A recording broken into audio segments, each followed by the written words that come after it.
Hi everyone, welcome to day 11 of our Christmas BIPOC stories. I'm Sharanja, aka Books Bounty 28. I just want to say I've had such a good time doing this challenge with you guys for the past 11 days. Today's going to be my last night reading aloud to you guys. Tomorrow will be Anika's turn, and I just want to say I'm so happy we did this challenge. I learned a lot about BIPOC children's stories and just how hard it is to get our hands on some of these. Actually, this book that I'm going to read to you tonight is actually the one that took us the longest to find and get delivered, because we couldn't find a copy in Canada. We had to order it from a store in the UK. And yeah, it's just been an eye-opening experience. I hope you guys have learned as much as we have during this experience, and I really do hope you guys go out and support these books by buying one of them. That was the original goal of this challenge to begin with. We really want to spread word about some of the BIPOC stories that are available for the Christmas season for little kids out there. And yeah, I hope you guys have enjoyed this whole experience just as much as we have. All right, and now on to our book. So I will be reading The Christmas Coat, Memories of My Sioux Childhood by Virginia Hawksnev. That's the cover right there. The frigid gale blew sideways across the South Dakota prairie, and cold rain lashed the children's bare faces. They leaned into it to stay upright on the reservation road to school. Squishy slime sucked at their rubber overshoes. Eddie Driving Hawk's left overshoe stuck in the gumbo. "Ah, sister, help!" he cried, as he grabbed Virginia's arm, trying to keep his sock out of the mud. "I've got you." Virginia steadied the little boy while Marty Broken Leg freed the overshoe. "If I had cowboy books, they wouldn't have come out of the overshoes," Eddie grumbled.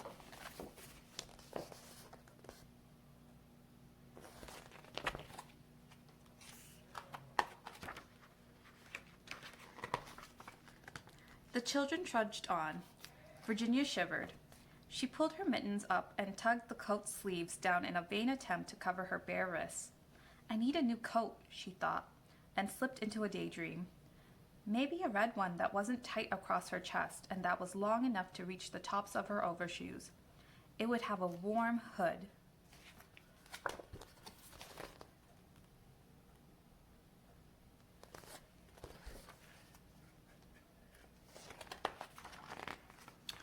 Finally, they were at school.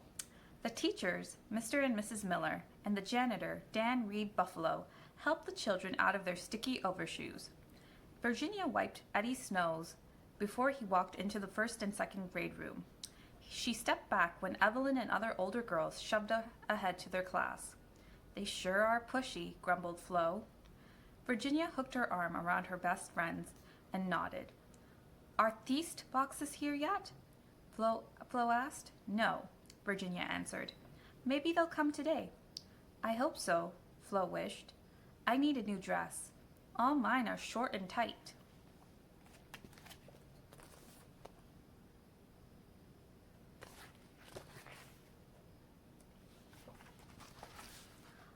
All through the day, Virginia kept thinking about Theast boxes.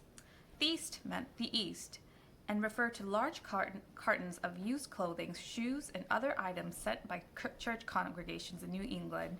The boxes arrived in the fall with winter clothes and in the spring with summer things.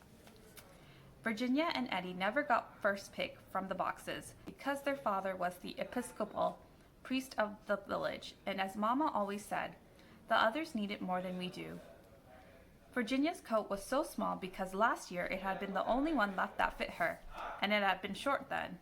By the time the school day ended, the rain and wind had stopped, and the gumbo was easier to walk through. Theast boxes had arrived, and Mrs. Little Money and Mrs. High Bear helped Mama sort the items. Virginia looked for the pile of clothing in her size, but saw no coat. When it was just the Driving Hawks in the rummage room, she spotted a coat in her size. It was a shimmering gray fur with a satiny silver lining. Ooh! Her head had reached to stroke the fur, but she determinedly turned away. She knew someone else would get it. It was too beautiful.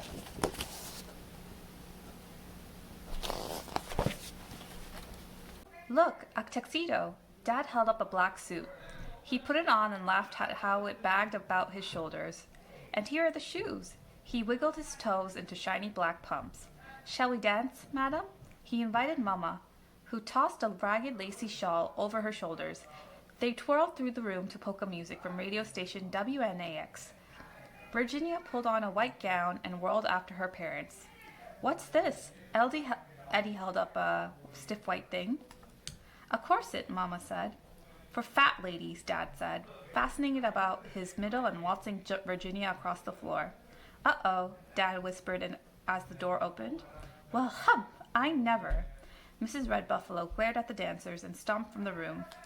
Now we're in trouble, Dad said. The whole village will know that the priest wears a corset when he dances. Saturday came and the rummage room was filled. First the mothers with the babies and young children, then the children, and then the adults. Virginia sat by the door and helped watch babies while their mamas sort through the clothes. She kept an eye out on the gray fur coat. Frida looked at it, but it was too long. Others stroked it, but their mama said no. So Virginia began to hope no one would take it. Evelyn tramped in with her sisters.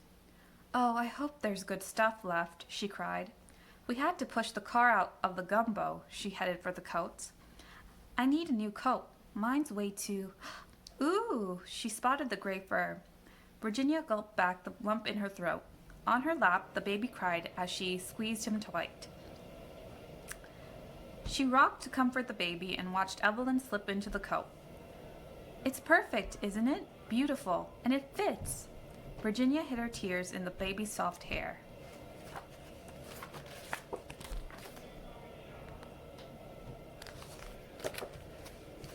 Late that afternoon, the driving hawks chose their winter clothes.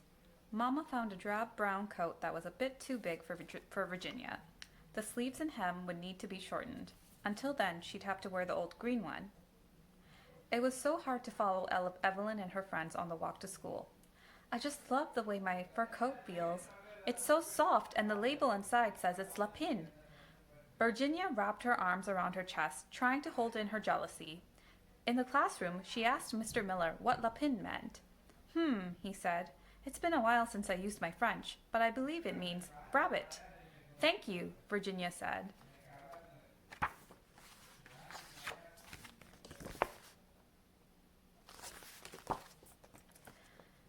Another wet, sleety, cold day came, and again the children trudged through the squishy gumbo. Virginia followed the older girls and heard Evelyn cry, "Oh no," as she tried to keep the fur coat out of the slime. In the cloakroom, Evelyn slipped out of the fur and shook muddy drops onto the floor. Oh, this wonderful coat kept me warm and dry. The familiar, wet, woolly aroma filled the air, but now there was a reek of... The children sniffled and looked around. P.U., Marty explained. Evelyn, your coat stinks. I think a dog died in it. Everyone laughed.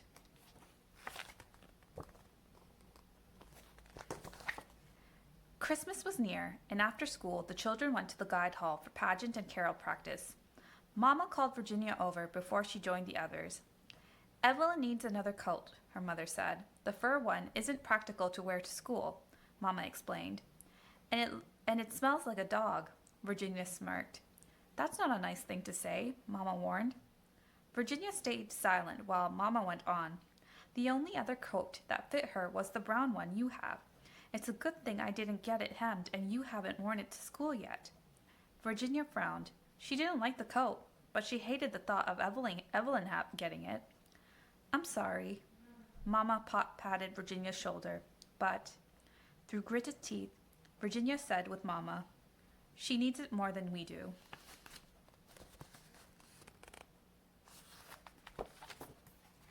Virginia moved aimlessly through the Christmas preparations. She didn't care. It was no fun. On Christmas Eve, the congregation gathered into the guide hall around a huge Christmas tree. Colorful paper chains and shiny tinsel glittered among the large white handkerchiefs and smaller multicolored ones tucked in branches. Every man and woman would get one. Eddie was a shepherd in the nativity pageant and proudly knelt before the cradle, where a doll lay wrapped in a baby star quilt. Virginia was happy that Flo was merry in a blue gown from one of the feast boxes. There was a long pause before the wise men entered. The whole guide hall seemed to give a big aha as Marty led two other boys into the hall. They wore headdresses that only the wise leaders and elders of the tribe would wear.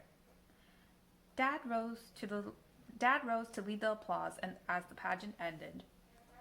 "Listen," he said, holding his hand to his ear. "What's that?" The room grew quiet to hear horses and shouts of woe.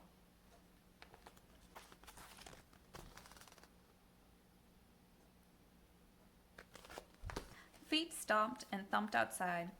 The door burst open, and some of the little kids screamed in fright, and their mamas had to calm them down. "It's all right. He's Santa Claus." Each child got a dolly, a ball, or toy car, as well as a paper bag full of candy, peanuts, and an apple from Santa's bag. After a supper of corn soup, fry bread, and mojap, or choke cherry pudding, the congregation walked into the white church on the hill for the Christmas Eve service. Dad had already left, but Mama and the children went to their house to get blankets to take to church. It would be cold at the midnight service, even with the coal stove. Mama came with 2 white boxes and said, "Sometimes the congregations in the East send boxes especially for the priest and his family. They ask what the family needs the most, and then they try to send those items. Here, Eddie." She gave him a box. "What is it?" he asked, pulling at the lid. "Oh," he exclaimed, and pulled out a pair of cowboy boots. Soon both feet were shod in the new boots. All the while Eddie was trying on his boots, Virginia carefully took the long box Mama gave her and put it on the table. She took a deep breath and opened the box.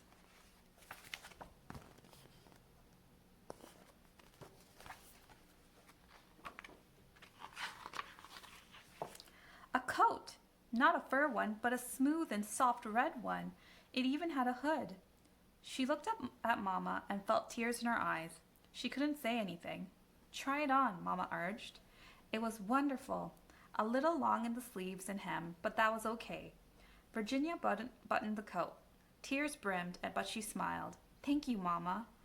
"Merry Christmas," Mama smiled back. "Merry Christmas." Virginia whispered and tied the hood around her head.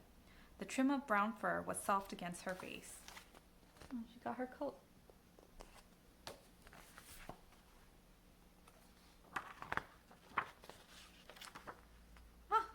And that's the end, with them walking back to the church.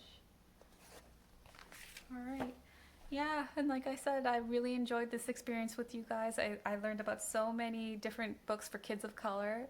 And as I mentioned previously, I hope you guys go back and donate some, buy some of these books.